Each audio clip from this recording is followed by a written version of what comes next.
place is Switzerland. The time, early spring, 1978. An unusual team of people makes its way to a secret rendezvous. Their goal, a tiny mountain village named Schmidt-Rutti. Head of the team is Lee Elders. Based in Phoenix, Arizona, he runs a company called Intercept that deals in industrial counter-espionage. Britt Elders, his wife and partner in Intercept, specializes in electronics. The third member of the team, also a partner and longtime associate, is Tom Welsh.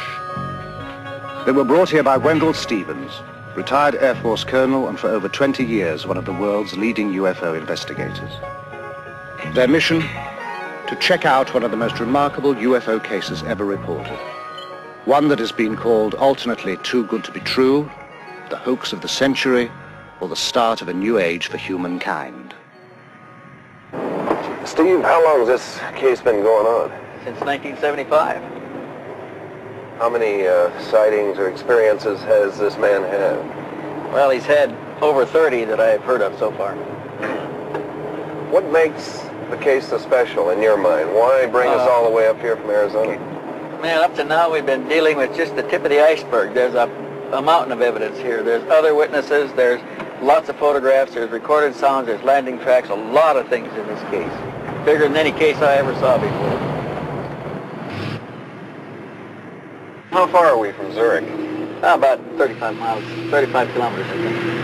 Man, I've never seen so many switchbacks in my life. This is remote. Stevens leads them over a circuitous route, winding through back roads and stopping often along the way. Why all the precautions? Well, I didn't want to tell you this before, but this man's been shot at. Shot at? Yeah, somebody's trying to kill him. Why? I don't know. There's some people are spooked by this whole thing, and he's being threatened. That's terrible.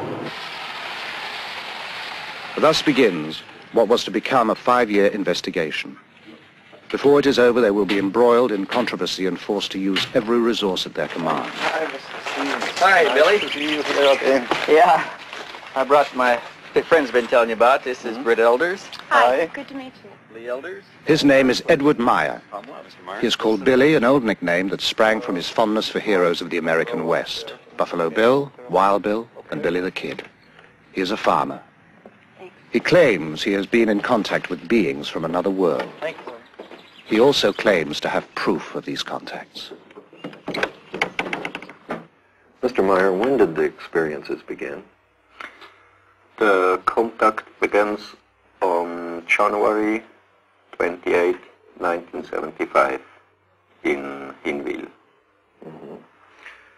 How did it happen? What made you go outside into the forest? I got something like a very nice voice in my head.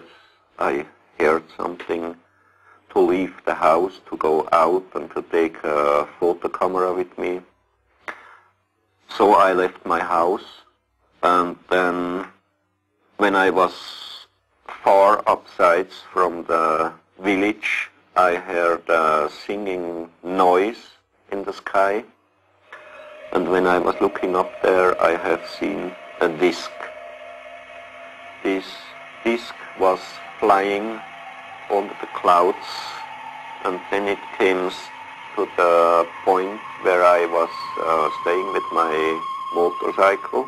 Then slowly it came lower and lower and set it down between the white trees and the forest there behind.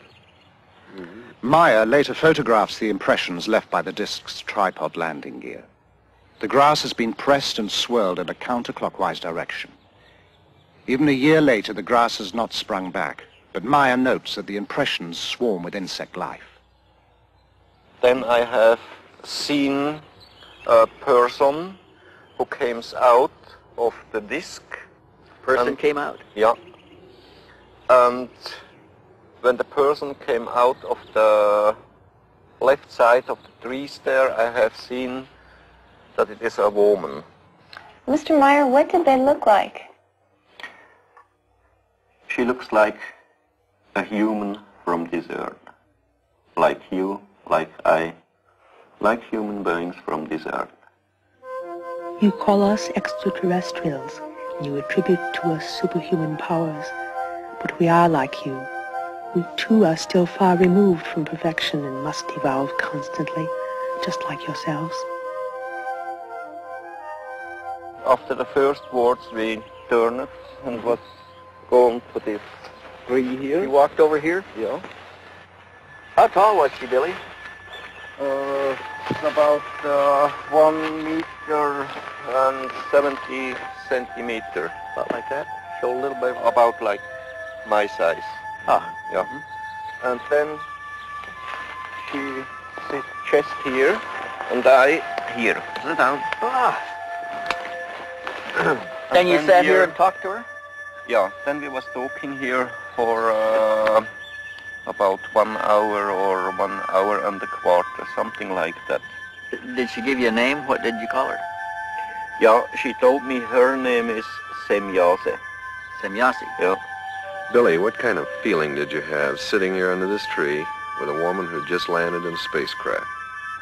I wasn't afraid about these things. I was afraid about the army only, because they have a station somewhere there behind the forest. But I wasn't afraid about the disc. Where do they come from, Mr. Meier? They shall be coming from the star picture of the Pleiades. The Pleiades, a bright star cluster some 500 light-years from Earth. Although the cluster consists of hundreds of stars, 7 stand out clearly to the naked eye. The Greeks call them the nymphs of heaven. We call them the 7 sisters.